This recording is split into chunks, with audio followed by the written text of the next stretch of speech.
Ay muntag subo pod ganay tabugid sa imbuang wala na mo ginapangayo nga magud matabo sa among kamanghuran.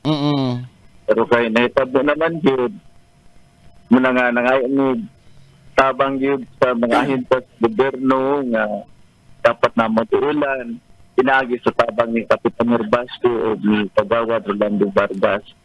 Unsay pangapahigyan na lang di nila doon anong kinahanglan man sila og ayuda gikan sa mga ahensya sa gobyerno?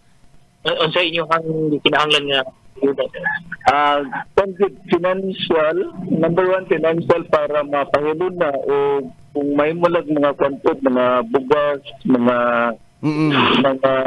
magamit yung samtang naapas magangaya pa sa diri sa Purinaria Goliath.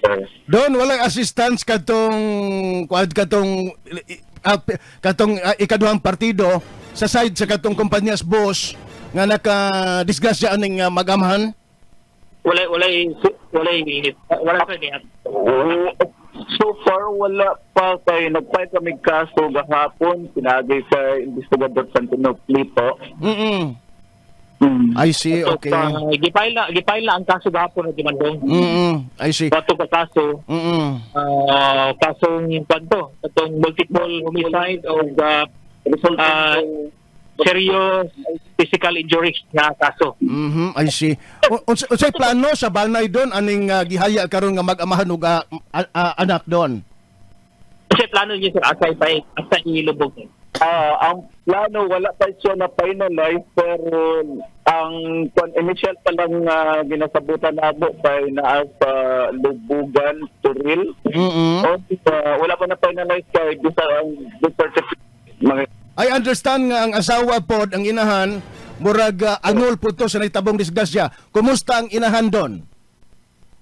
Sa pagkakaroon din sa atong game pag minabi nga kang police chief na Sergeant Richard Pantinopli ongoing no di padaig pero gitabalan sa mga dapat yapon sa landugong kahintang ang kining naskutan nga live-in anong biktima Radyo Mandong. Asa nga ospital daw doon? Sa SPMC Radyo Mandong. Taon sa doy paita na doon oy naay pasyente sa ospital na igihaya diha doon perting sakita na oy. Pila pa edad aning yang anak ni 9 months ang bata o niya ang amahan kuring kay 45 years old. Ito ba kay tambato? Asa kato? Na ako sa balay na ako sa Dacodaw, Kaliman, Davao City. Unya sayo sila nang gikan sa ilang balay gikan sa Salina paingon pantukan ko. Pantukan dahil sila anto? Nga mo anto silang pantukan doon? Unsay activity dahil dito? Ay, sugo sa lawas. May pahilot nila ang bata kay nagkasakit. O niya ang akong igtoon po. Napo siya gibato sa iyang lawas. Nga dito sila naandan, nagpahilot kay dito man ang iyang ugangan good. I see. Layo-layo sad sila pahilutan na, no? Yes, dito sa pantukan, pastila na disgrasya in town. Kaluoy po doy. Pastila. Kini mo igsoon kay last istorya mo sa imo. Ang last kung ako lang gud mahinugdaman ang last yang istorya no kay ako ma-instrument sa Salina National High School. Ang gikuan lang gud niya kay nag-graduate baya ang iyang bata nga grade 6 dira sa may Bago.